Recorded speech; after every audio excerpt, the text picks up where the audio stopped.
If you're planning a trip to south of France anytime soon and you want to know all the best tips and tricks on how to plan this trip, I got you. Hi, my name is Mel. I'm a lover of traveling. I post every Wednesdays on this channel, and as always, there are timestamps in the description below because if you're watching this video for a second time, I want to make it as easy as possible for you, and I value your time. Now, there are going to be 4 topics that we're going to be covering today. One is going to be where you should get your hotel, choose as your base, if you're planning to do a lot of day trips, if you should rent a car, which day trips are worth it, which one you should go to, how much time you'd be spending in each of these locations. And lastly, some essential tips that you must know before traveling to south of France, especially if it's your first time, or if you're just a girl traveling solo. Now, in south of France, because there's a lot of cities to cover, it would make sense to choose your accommodation first in one of the cities and do a bunch of day trips from there. Save the hassle of packing, checking in, going to another hotel. You get the drift. Now, if you watched my last video, you already know how much I talk about staying in Nice, how it makes sense, it's more budget friendly, the accommodations are cheaper, and it's right in the middle of everything, so you get to do a bunch of day trips from there. Nice is also the one city that has a lot of the major cities that you probably heard about, with only like a maximum like 45 minutes of commute. When you land in Nice at the airport, the second you get off, there's going to be a tram station that will take you to whichever location you're looking for. One thing tourists don't usually know about is that the transfer from the airport to the Nice train station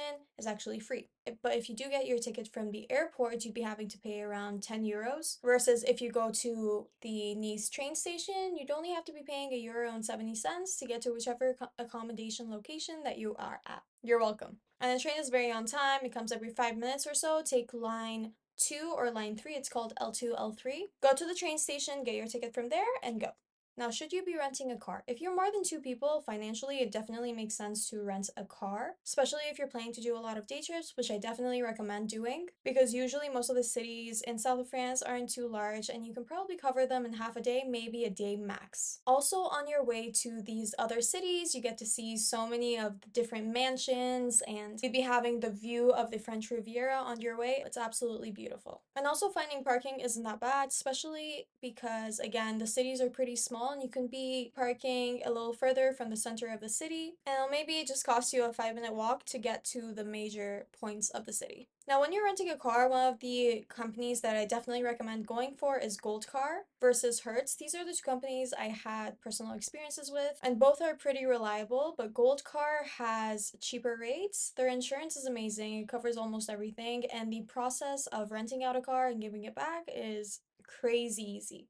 As soon as you give your information, they'll be giving you a code, and you'll use that code to put in this ATM-like machine, and it literally just spits out the car keys and you're good to go. Now, when you're renting out a car, if you had experience with it before, of course, you know that there is an amount that they lock into your account, like a deposit, which they will give back to you after you return the car. Hertz got around 1,500 euros, while Gold Car only locked 140 euros, I believe. And when you go to give the car back, all you have to do is return it with a full tank, and there's a box where you can put those car keys in, and you're good to go. But with Hertz, they literally took half an hour to inspect every single inch of the car before we could return the car back, and they took a lot longer to give back our deposit. So definitely go with Gold Car. Now, moving on to which day trips to make and which are worth it and which are not so much, depending on your personal expectations, if you're looking for more adventure or you're looking for more of a relaxed type of vacation. If it's your first time visiting south of France, you'll see that a lot of the cities that are so talked about and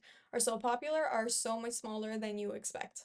If I butcher any names, don't hesitate to put it in the comments below. Now, starting off with Villefranche. Now, if you're staying in Nice, Villefranche is going to be the closest and easiest city to visit. It's colorful, it's beautiful. It's so close that you can even walk an hour from Nice itself and you'd be at this new city. Another city I definitely recommend visiting is Ez Village. I was so surprised of how beautiful it was. I would say it was the highlight of my whole trip. But it is a medieval and small village. Make sure you go earlier in the morning because sometimes they do close the gates of this village because there's going to be too many people there and they don't want it to get too crowded. And the mornings are a lot prettier than the nights. More recommended route to take from Nice to Ez would definitely be the bus. It costs way less and you'll be saving a lot of time. Because if you use the train station, you'll be getting off at a location that's very far from the village itself. It'll take a 45-minute hike up to the village. and you'd be getting all sweaty and dirty before you can even see it up there. And there's not much to see on your way up there anyway. And if you're not going to be hiking up, you'll probably have to go catch another bus to get all the way to the top. And the buses are usually not on time, and they could be so packed that you won't even be able to get in.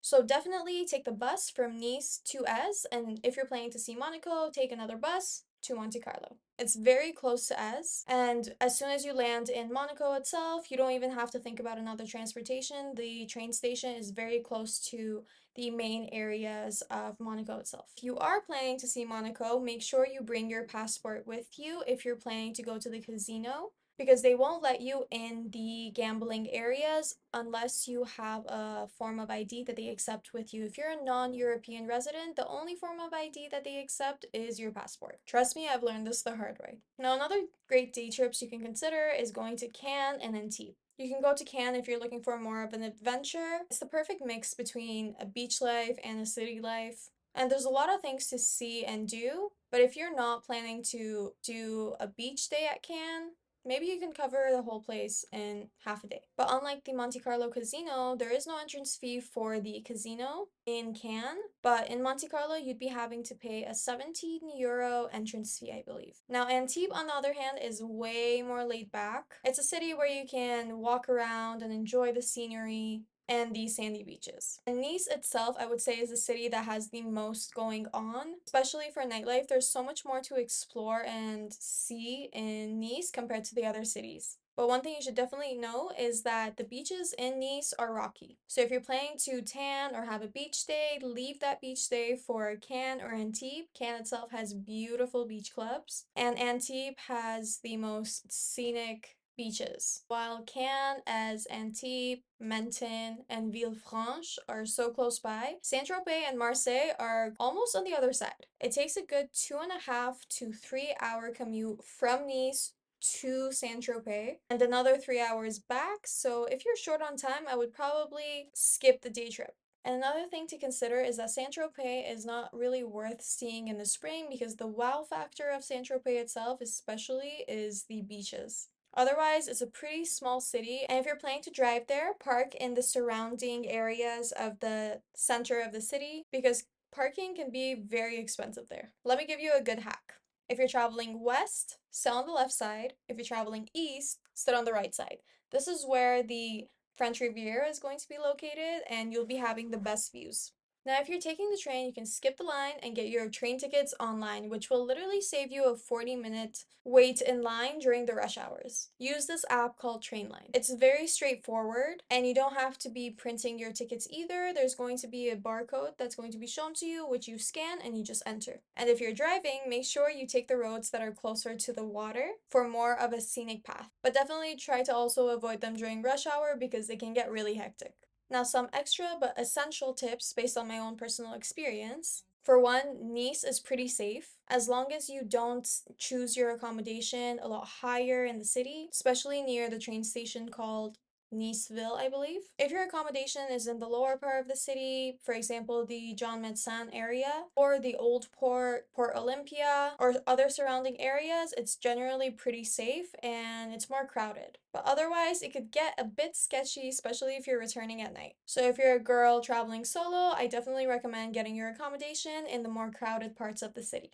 Two, you won't find much of a language barrier in south of France compared to Paris, and they're a lot more friendly and welcoming to tourists in south of France. Again, unlike Paris. Three, for traditional food, definitely try soca. It's this regional specialty in Nice. And also, to save some bucks and even try new things, go for the prefix menu. Usually at the restaurants, there's going to be a blackboard or a tableau of some sort saying prefix, which is a 3 to 5 course meal with a fixed price. And they usually end up costing you a lot less. And I don't think I've ever had a bad experience going for a prefix menu. It's usually the food's very fresh. And again, you're trying new things. It's France. They can't really go wrong with food. Now make sure you check out my previous video on the 4-day travel itinerary in south of France, where I tell you how to plan each day trip, when to go where, and how long you should be spending in each city, how long it will need. I think you'd definitely find that helpful. It'll be linked in the description below, as well as my Instagram where you can DM me, and I will add you to a group chat that I have for Nice, Monaco, and other surrounding cities where I have a community of people who just share their recommendations, their experiences, and even schedule meetups. All of which will be linked in the description below. And if you have made it this far, make sure to subscribe and